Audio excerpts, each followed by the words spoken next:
What do you do when a man who abandoned you 22 years ago shows up at your door 4 days after your grandmother's funeral?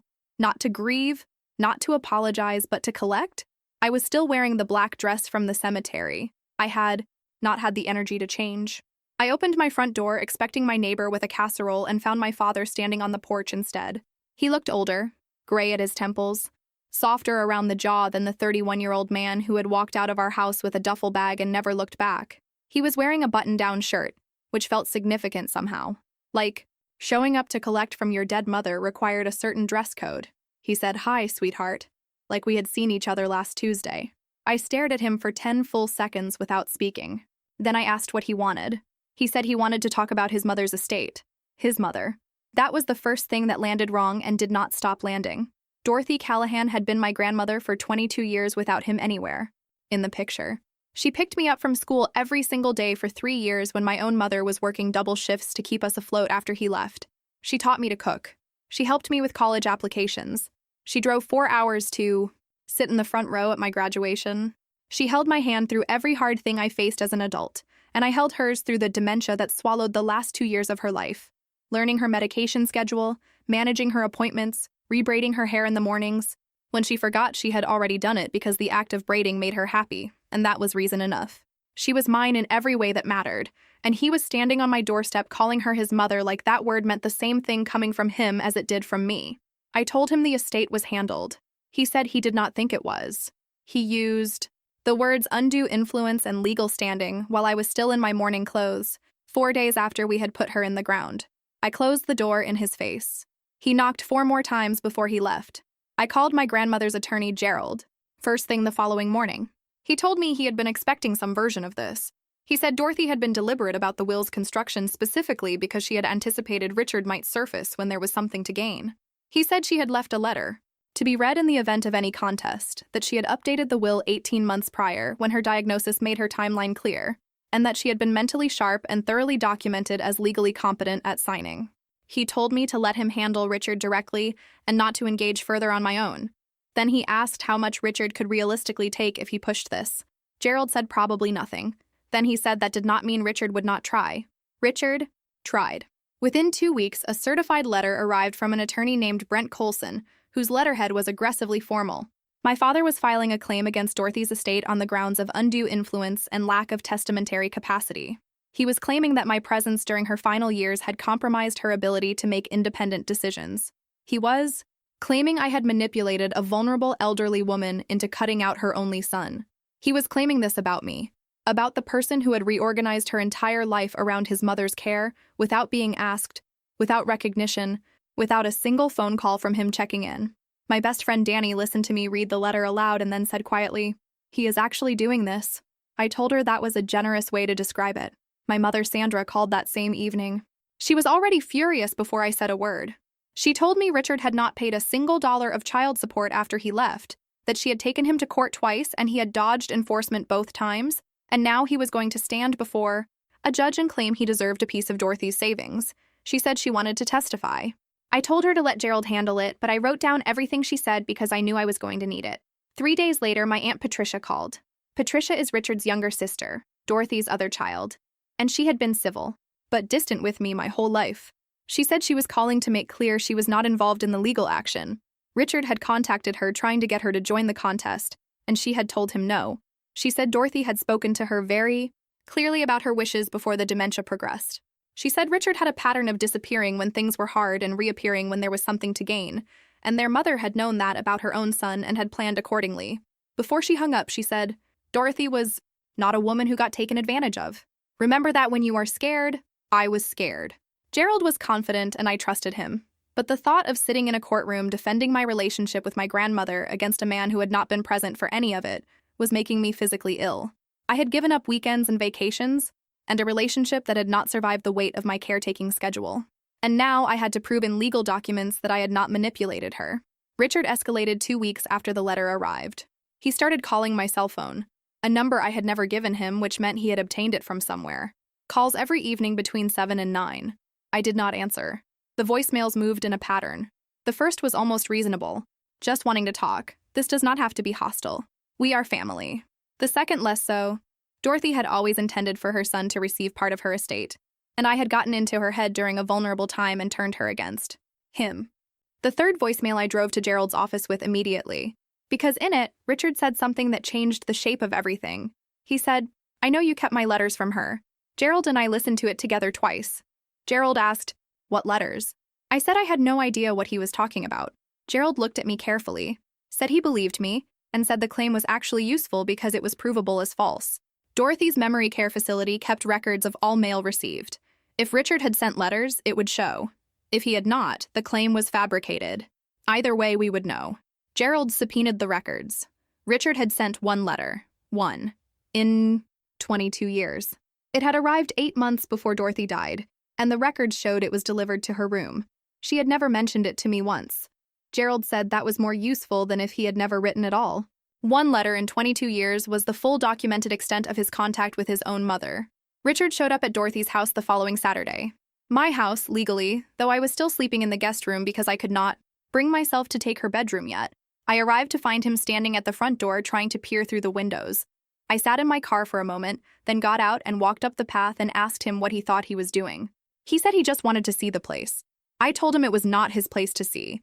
He said Dorothy had always planned to leave the house to family. I said I was also family. In fact, I was the family who had actually been here, and he needed to leave the property immediately or I was calling the police. He said I was being vindictive. I said I was being a property owner. He stood there another moment and then walked to his car. I stood on the porch until he drove away and then went inside and sat on Dorothy's couch and shook for about 10 minutes before calling Gerald. The following weekend, I went through boxes I had brought from Dorothy's room when she moved to memory care. In the back of her bedroom closet, I found a shoebox I had not yet opened. Inside were papers organized with rubber bands, each stack labeled in her handwriting. One stack was labeled Richard. I sat down on the floor of her closet and went through it every birthday card she had sent him over the years, returned to sender, unopened, from various addresses. A letter from Dorothy to Richard dated 15 years ago, 4 pages long, asking him to come home, that she had never sent. A stack of return checks she had tried to send to my mother as child support supplements in the years after he left. Checks Richard had somehow intercepted and cashed without forwarding a single cent to the woman raising his daughter alone. Drove to Gerald's office with the shoebox on Monday morning. He went through it slowly with his reading glasses on and did not say anything for a long time. Then he said Dorothy had been building this file for years. He said she had known exactly who her son was, loved him anyway, and kept receipts. He said it was like she had known that someday someone would need to prove it. Dorothy's neighbors, a couple named the Garcias who had lived next door for 30 years, called me themselves after Richard had approached them with a notepad asking leading questions about whether they had noticed anything concerning about my presence at the house. Frank Garcia told me he had told Richard that I had been at that house every week for 2 years, and Dorothy had been well cared for and happy.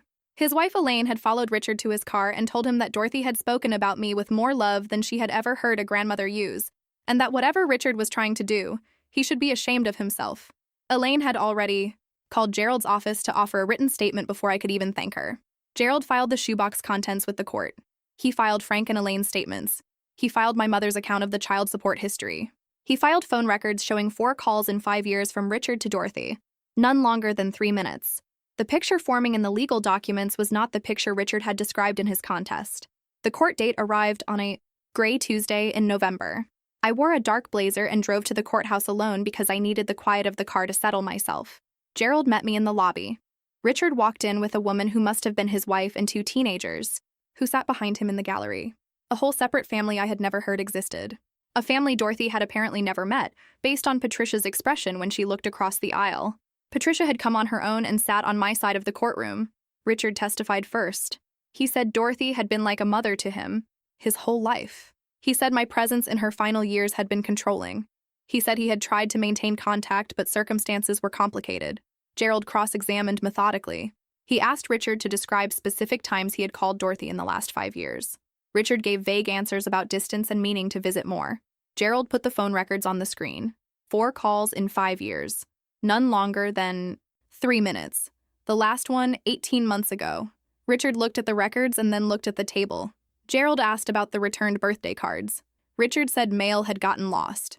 Gerald put the shoebox stack on screen.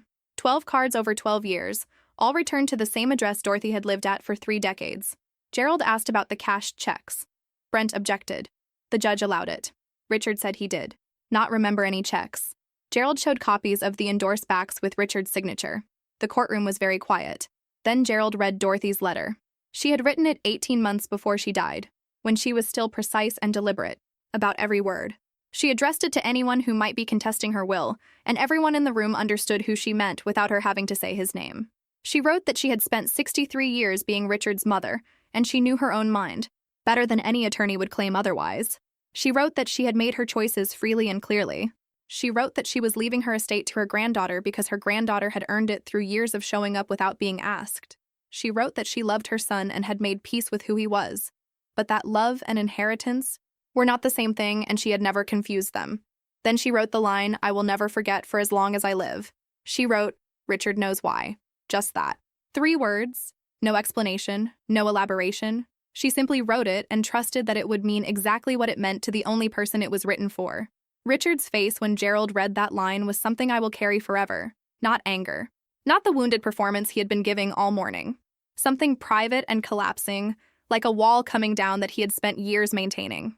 For 1 second, I saw underneath it, and what I saw was a man who had always known exactly what he was, and had managed to believe it did not count until a dead woman's 3 words made it count in front of everyone. His wife pressed her hand over her mouth. One of the teenagers looked at the floor. Patricia, sitting 2 rows behind me, did not move at all.